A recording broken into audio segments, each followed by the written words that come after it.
Esta noche leeré de la carta a los Hebreos, capítulo 1 y versículos 1 y 2. Hebreos 1, versículos 1 y 2. Dios, habiendo hablado muchas veces y de muchas maneras en otro tiempo a los padres por los profetas, en estos postreros días nos ha hablado por el Hijo, a quien constituyó heredero del todo y por quien asimismo hizo el universo. Y nuestro tema será la gloria inconmensurable de Cristo, y que está ahí en los primeros versículos de la carta a los Hebreos. Y aquí se nos presenta Dios hablando. Dios habiendo hablado muchas veces y de muchas maneras en otro tiempo a los padres por los profetas. Este es el Dios que se revela a sí mismo, el Dios que da su palabra en proposiciones, quien nos da explicaciones para el mundo, para nuestra existencia, de sí mismo, de sus atributos, de su carácter y lo que Él desea de la raza humana, lo que le ha ocurrido a la raza humana, lo que Él hará y ha hecho para la raza humana. Todas estas cosas están en la palabra revelada del Señor. Y entonces empezamos con este pensamiento, esta idea. Pero se ha pensado que es deseable que podamos pensar en el contraste en estos versículos de entrada. Y algunos de los comentaristas han dicho este tipo de cosa. Hay al menos 5 o 6 contrastes solamente en los primeros 2 versículos. Y lo podemos ver algunos de ellos. Dios habiendo hablado muchas veces y de muchas maneras en otro tiempo a los padres. En otro tiempo, vamos a pensar acerca de esto. En otros tiempos. Lo que se tiene en mente es la era del Antiguo Testamento, la historia del mundo, hasta la venida de Cristo. La primera venida, la encarnación de Cristo. Ese es el otro tiempo. Dios había hablado, y también el versículo 2 dice, también ha hablado en estos postreros días, desde el tiempo de Cristo, por el resto de la era, de las eras. Así que aquí se dice que Dios ha hablado en otro tiempo, y desde el punto de vista del escritor de la carta a los Hebreos, ahora, en el tiempo del Nuevo Testamento, Dios habiendo hablado muchas veces en otro tiempo y ahora. Y el contraste, o los contrastes, están en estos dos hechos, estos dos enunciados acerca del tiempo. Luego, Dios habló por medio de profetas. Y ese es el primer punto que se da aquí, que habló a los padres por los profetas, pero ahora por el Hijo. Y esto es simple, lo suficientemente simple como para reconocer el contraste. Hablado por el Hijo. Vamos a regresar a esto, pero voy a pasar por alto el hecho de que ha hablado por el Hijo. Pero lo que se tiene se dice, lo que se quiere decir por el Hijo es el eterno Hijo. Cristo que siempre fue el Hijo de Dios. Por supuesto, mientras pasó el tiempo, Él fue nacido, tomó carne o cuerpo humana, nació como un hombre en este mundo. Él fue Dios y hombre. Pero este versículo aquí, cuando nos dice Hijo, no nos habla solamente a Cristo después de la encarnación, después de su nacimiento. No tiene en mente solamente su humanidad y su nacimiento humano. También describe su cargo como el Hijo de Dios desde la eternidad. Él es el eterno Hijo. Hay una simplificación acerca de esto. Hay dos puntos de vista. El punto de vista bíblico acerca de Cristo es que Él es el Hijo de Dios eternamente. También hay otro punto de vista que ha sido adoptado por varios cristianos a lo largo del tiempo, que dice que aquí solamente se habla de el Hijo de Dios a partir de la encarnación. Y dice solamente después de su nacimiento humano, pero esto es incorrecto, esto está mal. Esto es algo muy precioso, muy importante, porque Él es el Hijo eterno. Voy a regresar a esto en un momento. Entonces la revelación de Dios antes era por profetas y aquellos de un rango similar en el tiempo pasado, en otro tiempo, pero ahora exclusivamente por su Hijo. ¿Pero que no? ¿El apóstol Pablo escribió cartas? ¿No otros escribieron los registros acerca de cosas que pasaron, los apóstoles? ¿No hubo otros contribuidores? Sí, pero solo ellos que fueron puestos por Cristo antes de que ocurrieran estas cosas, o cuando la revelación fue autenticada por apóstoles que fueron asignados por Cristo. Entonces, vamos a hablar del Nuevo Testamento como algo que fue completamente dado por Cristo. Cuando Dios habló por medio de su Hijo, en los tiempos del Nuevo Testamento, esto incluye todos los libros del Nuevo Testamento. Por los apóstoles o autenticado por los apóstoles. Cristo dio esta instrucción, esta verdad en Juan, en el capítulo 14, el capítulo 15, que el Espíritu Santo iba a recordarles a estos apóstoles todo lo que Cristo hizo y dijo. Y con base en esto, en esta inspiración, los evangelios iban a ser escritos. Y luego vino el apóstol Pablo, un apóstol fuera de tiempo. Él vio al Señor y lo vio al Señor como el Señor levantado, y se le mandó que hiciera lo que hizo. Y dice, entonces en estos postreros días nos ha hablado por el Hijo, y esto incluye entonces todos los libros del Nuevo Testamento. Es Cristo hablando. También los libros del Antiguo Testamento, de manera estricta, pero en el Nuevo Testamento es evidente que es el Hijo hablando. Ahora hay otro contraste. Y nos dice que los profetas les hablaron a los padres. Y esto nos habla que hubo una especie de sistema jerárquico con los profetas. Por ejemplo, con David y los profetas, o Moisés escribiendo el primer libro de la Biblia. Ahora dividimos el libro que escribió Moisés en 5 libros, y él fue un profeta, pero ellos hablaron a través de los líderes, a los padres, a los cabezas de las familias, y así se esparció el mensaje.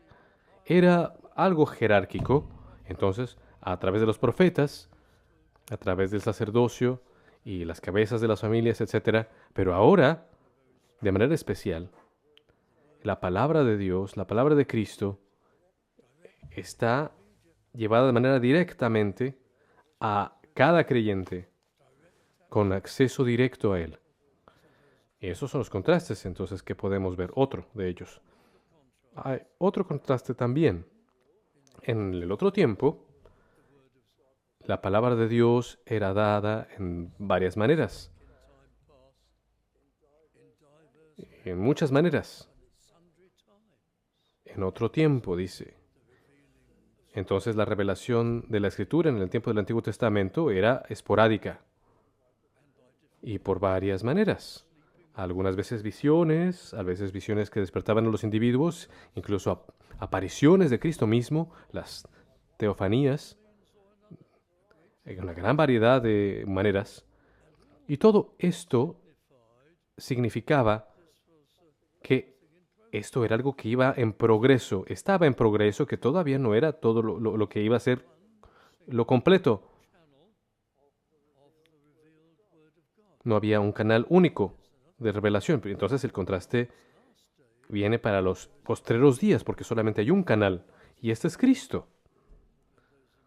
Y esos apóstoles inmediatos, a quienes se les dio autoridad, ya para escribir, y ya para autenticar la revelación. Todo de Cristo. Con la muerte de ellos ya no hay revelación. Ya no hay revelación autoritativa. Está completada. En el Antiguo Testamento era evidente algo que era algo que todavía tenía que ser completado y que iba a haber más. Y luego más. Luego más. Diferentes maneras de que fuera completada. Pero ahora, solamente a través de Cristo y sus apóstoles delegados. Así iba a ser completada la palabra. Y así se iba a quedar para todos los tiempos, ya no se iba a añadir nada. Entonces es un error muy triste que el mundo carismático, en donde hay muchos creyentes verdaderos, sin duda, a muchos de ellos son fervorosos, pero el mundo carismático no entiende esto completamente. Porque aunque tienen en alta estima el canon, la palabra de Dios, hay varias maneras en las que la revelación todavía, según ellos, sigue viniendo. Y se dan profecías y palabras inspiradas. Y entonces la palabra de Dios, la Biblia, no es para ellos la autoridad completa para toda la fe y doctrina. También se puede decir que cada profecía tiene que ser probada por la palabra, pero en muchos ejemplos esto no ocurre. Y eso es un grave error. En estos postreros días, Dios ha hablado a través de solamente un canal, su Hijo, uno y para todos, hecho, completado. Primero algo en progreso en el Antiguo Testamento y ahora ha llegado a su clímax, a su perfección, a ser completo y ahora la revelación está cerrada. En estos postreros días, ese es el sentido del pasaje. Nos ha hablado por el Hijo de Dios, desde la eternidad pasada. No el Hijo solamente después de su encarnación. Por unos momentos, por favor, y vamos a pasar un poco de tiempo en esto, pero no en gran profundidad. Vamos a Juan 3, un pasaje familiar. Y voy a leer del versículo 16, Juan 3, 16, solamente para verlo de manera cuidadosa. Porque de tal manera amó Dios al mundo, que ha dado a su Hijo unigénito.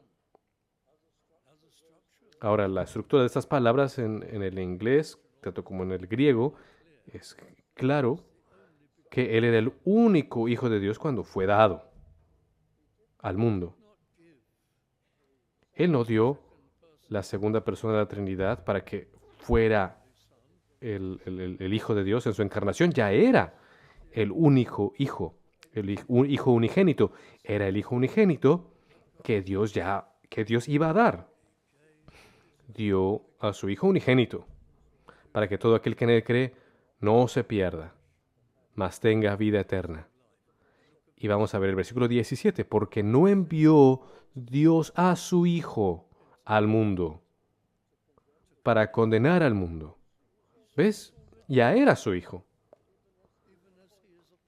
En cuanto se lo manda y es enviado, ya era el Hijo de Dios. Entonces, el término Hijo de Dios se refiere a la eternidad de Cristo, de su título eterno. Siempre fue el Hijo de Dios. Y por supuesto, Juan 3:16 no toma sentido si no tomas esta idea. La idea es en este versículo que Dios amó tanto al mundo que Él envió a su único Hijo.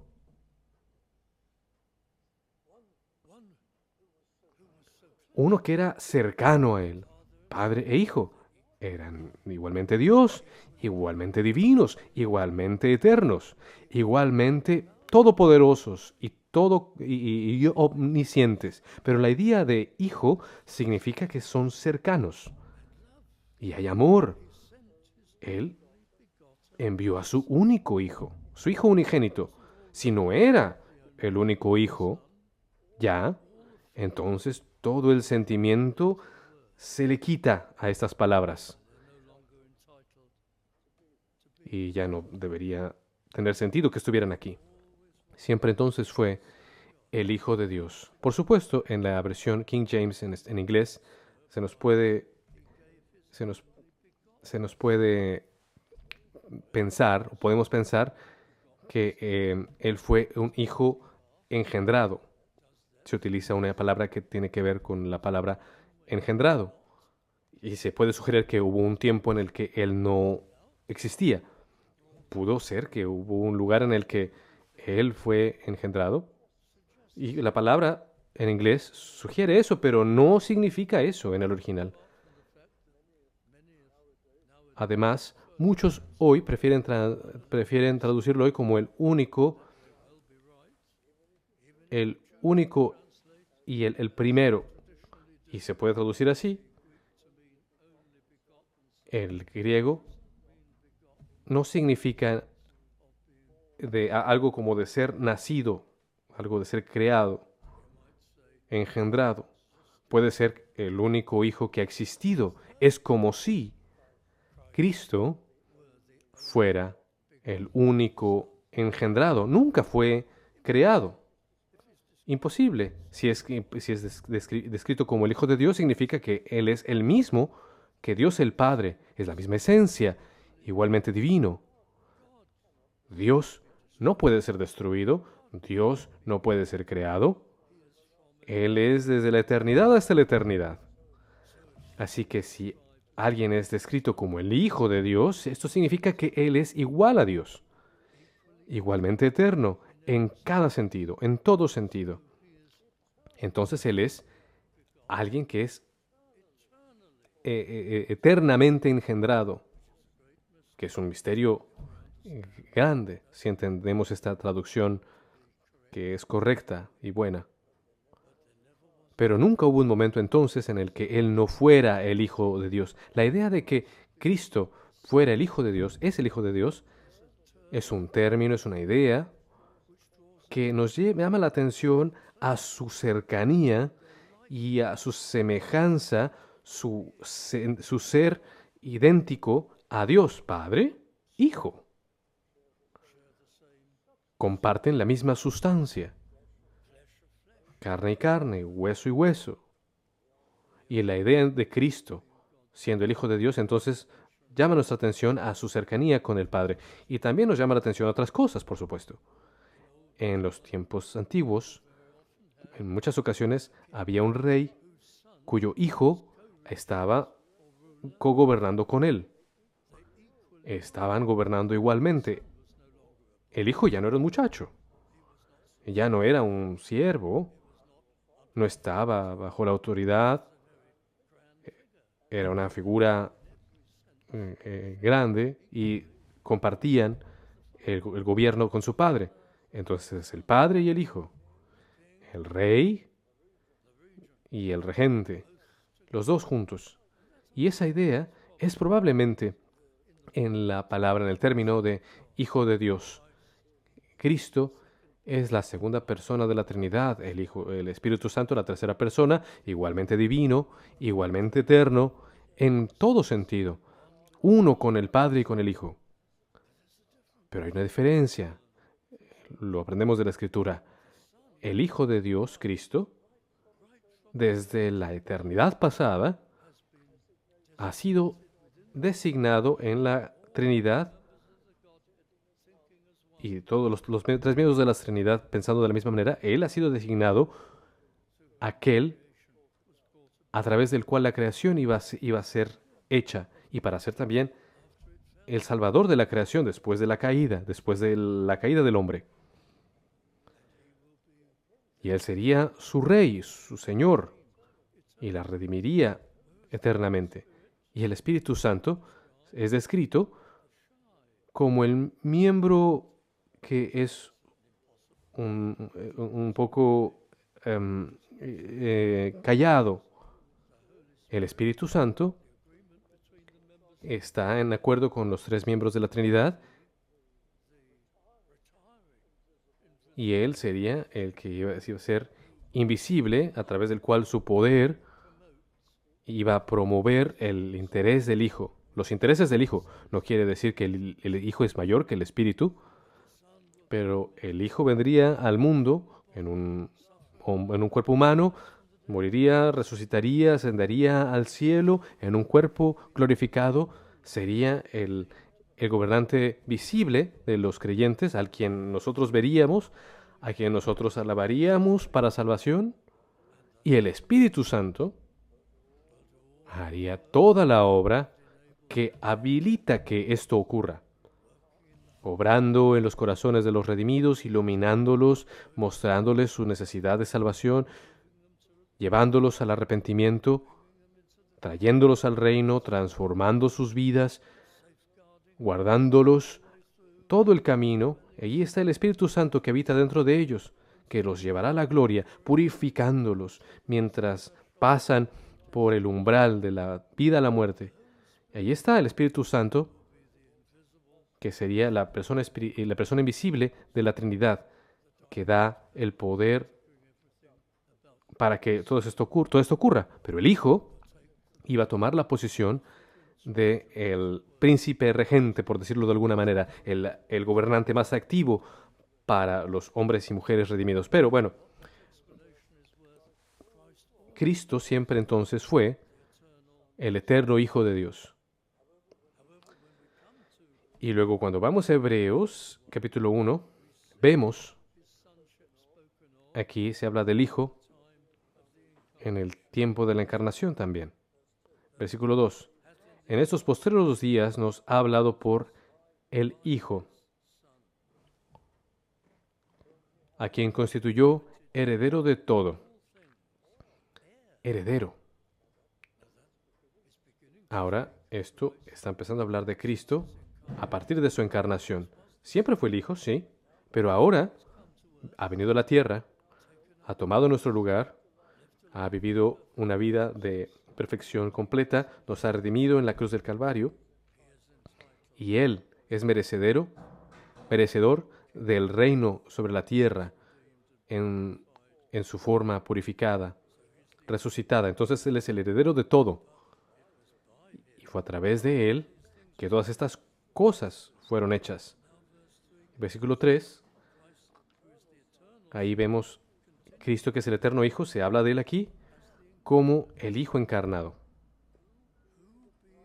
el cual, siendo el resplandor de su gloria, el resplandor de la gloria del Padre, eso debe referirse a Cristo en la tierra, después de su encarnación, porque Dios el Padre es invisible para nosotros. Su gloria no puede ser vista por nosotros. Aún así la vemos en Cristo. Cristo le dijo a Felipe, ¿no me has conocido a mí? Quien me ha conocido a mí, ha conocido al Padre, el cual, siendo el resplandor de su gloria, la gloria y la divinidad son las propiedades, los atributos del Padre, y al fin reveladas, si conocemos al Hijo, porque las vemos en Cristo. Y por eso no hay nada mejor que ir a casa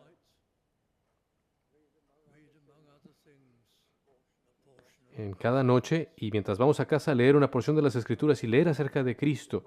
Y entre más se lee, mientras pasan los años, más se ve su gloria, sus maravillas, su bondad, su amor, su poder.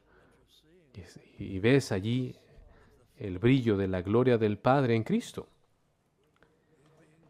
siendo el resplandor de su gloria y la imagen misma de su sustancia. Ves la sonrisa del Padre a través del Hijo y todo su calor, su aceptación y su misericordia y su poder. Quien sustenta todas las cosas con la palabra de su poder. No solamente creó todas las cosas, Él las sostiene, las sustenta, mantiene todas las cosas.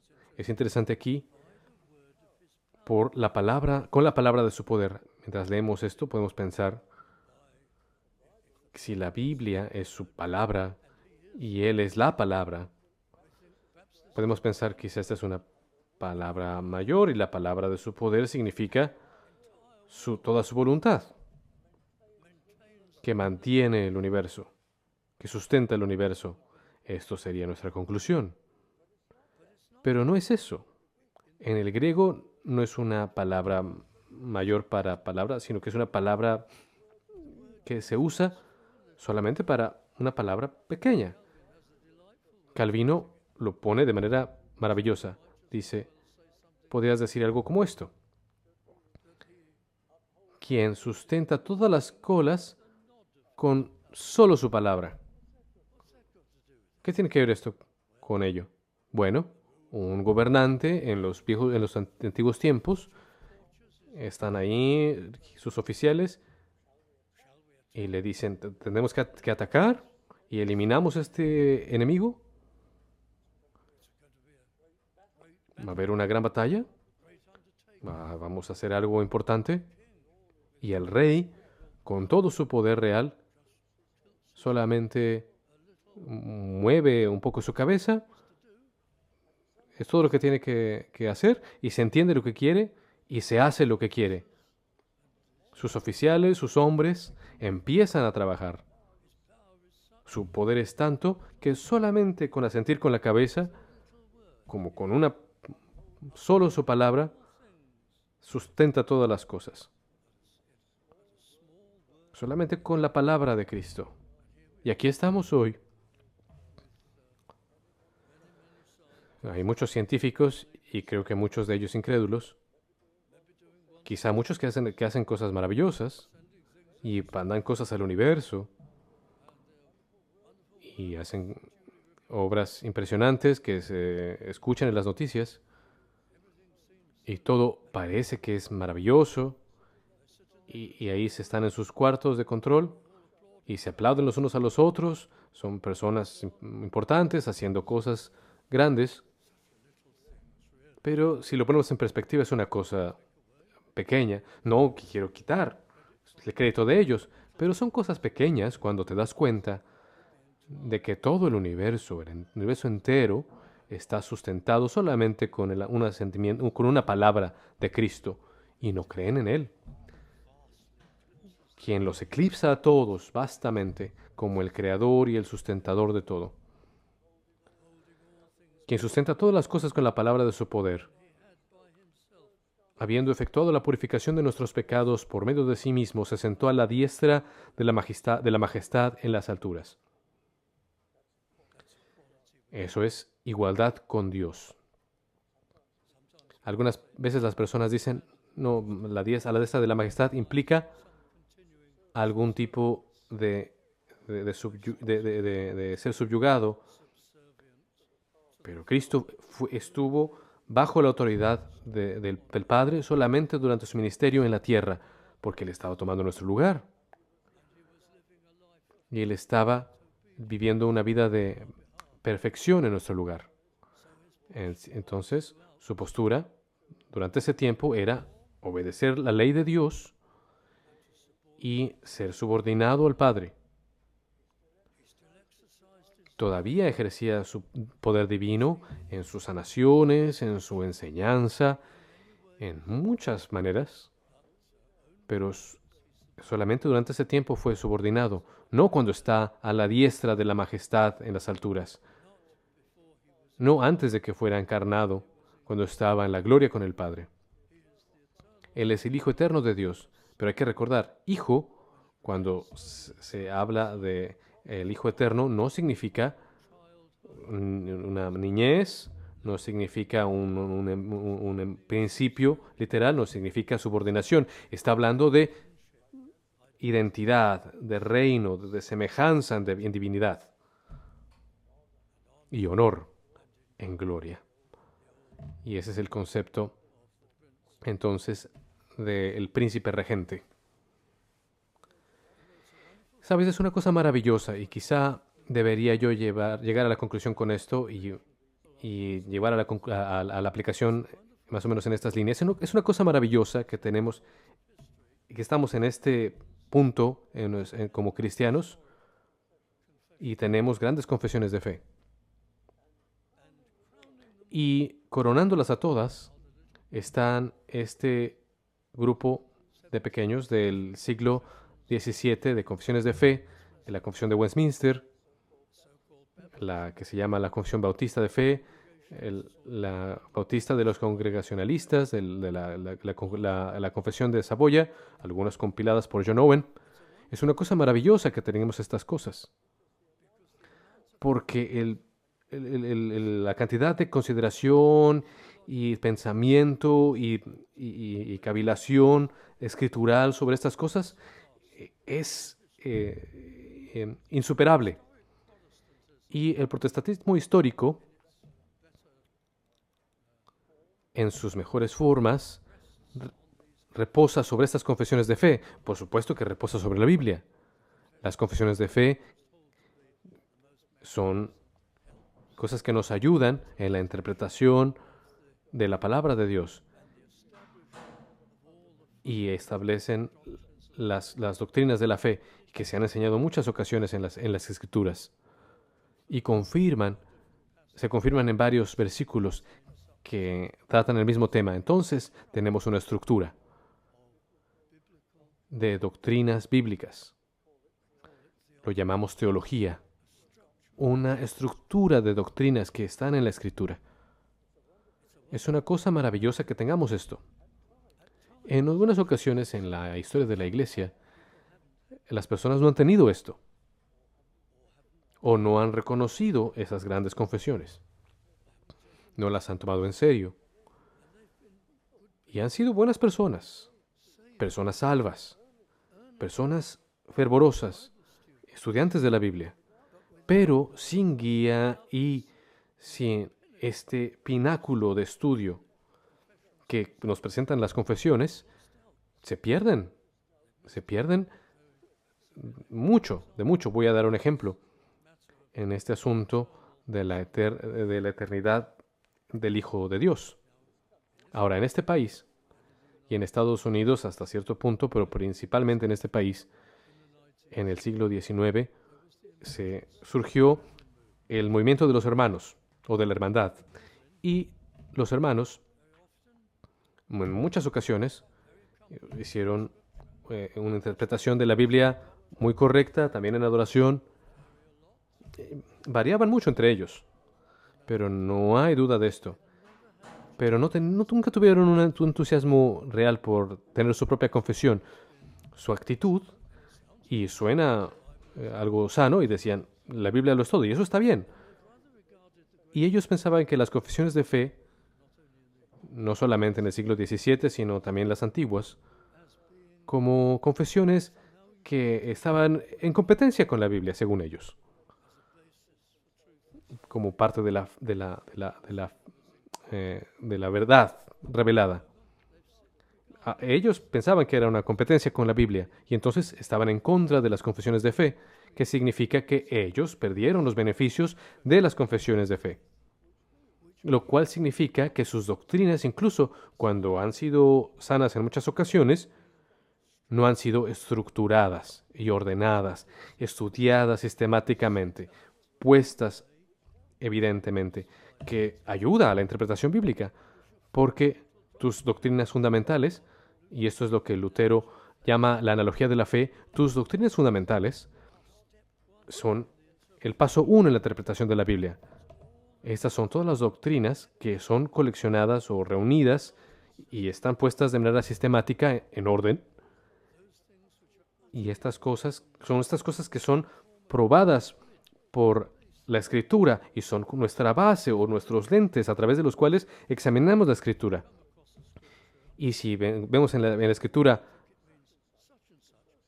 esto debe de significar esto y esto, lo primero que se tiene que hacer es comparar este pensamiento, con las doctrinas que son seguras y certeras.